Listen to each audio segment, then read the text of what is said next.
6th to 10th nearly merit మన students కూడా 300 ఉన్నారు.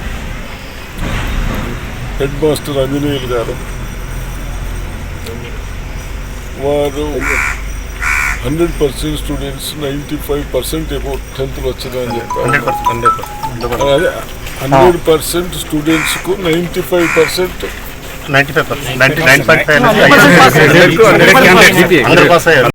పాస్ అవ్వకుంటూ మ్యాక్సిమం ఎంతకు వచ్చారు 9.5 అంటే 10 మ్యాక్సిమం 9.5 అందరు వచ్చారు.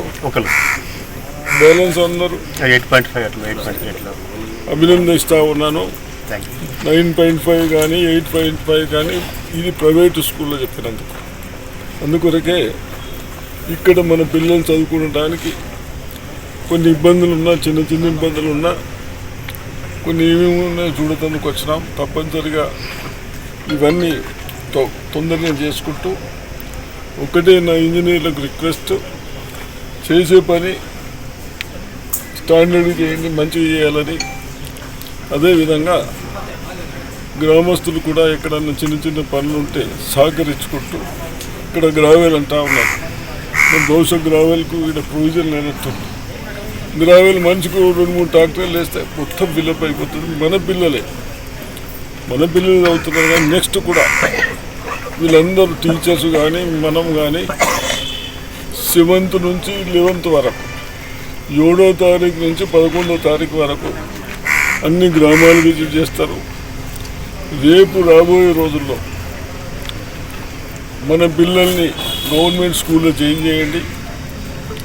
చేస్తే మేము ఎబో 75% ఇప్పించే బాధ్యత మాదని చెప్తారు కూడా. దాంట్లో నేను కూడా తీసుకుంటే ఎక్కడన్నా ఒకళ్ళు ఇద్దరు తప్ప. కాబట్టి ఇక్కడనే జాయిన్ చేసుకోవాలి.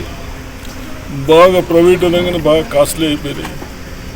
1-2 పిల్లలు ఉంటున్నారు, తప్పనిసరిగా 40,000-50,000 సంవత్సరానికి పోతూ ఉన్నాయి. కాబట్టి దయచేసి అందరం బాగా చేసుకుంటూ దీన్ని కూడా మనం ఈ డబ్బులు కూడా 40,000-50,000 రూపాయలు సేవ్ చేసుకున్నాం పిల్లలకు. వీళ్ళందరూ మంచి గ్రాడ్యుయేట్స్, వాళ్ళకు మనం ప్రోత్సహించక అడగక ఇబ్బంది అవుతూ ఉంది. కాబట్టి అట్లనే ఏది స్కూల్ అవి పిల్లలు ఏంది అంగన్వాడీ కూడా స్ట్రెంత్ తెచ్చుకుంటూ అక్కడి నుంచి అంగన్వాడీలో నుంచి డైరెక్ట్ గవర్నమెంట్ స్కూల్లో ఫస్ట్ క్లాస్ ప్రైమరీలో ఫస్ట్ క్లాస్కు జాయిన్ చేయడానికి రేపు అందరం ప్రయత్నం చేయాలి. ఇప్పుడు ఏమవుతున్నది, ఫస్ట్ క్లాస్ సెకండ్ క్లాసు ప్రైవేట్లో పంపుతా ఉన్నాం. అట్లా అవసరం లేదు. ఈడ కూడా ఏదైతే ప్రైమరీలో కూడా 1st నుంచి 6th వరకు టీచర్స్ ఉన్నారు, మంచిగా చెప్పేవాళ్ళు ఉన్నారు. కాబట్టి తప్పనిసరిగా ఇవన్నీ సౌకర్యాలు ఉన్నాయి కాబట్టి ఉపయోగించుకోవాలని నేను ప్రజలకు కోరుతాను. గవర్నమెంట్లో కూడా ఇంగ్లీష్ ప్రతి దగ్గర కూడా గతంలో ఇంగ్లీష్ మీడియం లేదంటే ఇప్పుడు ఇంగ్లీష్ వచ్చింది. అన్ని మీడియం ఏది కావాలంటే మన పిల్లలకు రేపు భవిష్యత్తు బాగుండటానికి ఏ అయితే ఎడ్యుకేషన్ ఉండాలో ఆ ఎడ్యుకేషన్ అన్ని ఇప్పిస్తున్నాం. కాబట్టి ఎటువంటి ఆలోచన చేయకుండా తప్పనిసరిగా గవర్నమెంట్ స్కూల్లో జాయిన్ చేయాలని రిక్వెస్ట్ చేస్తాను.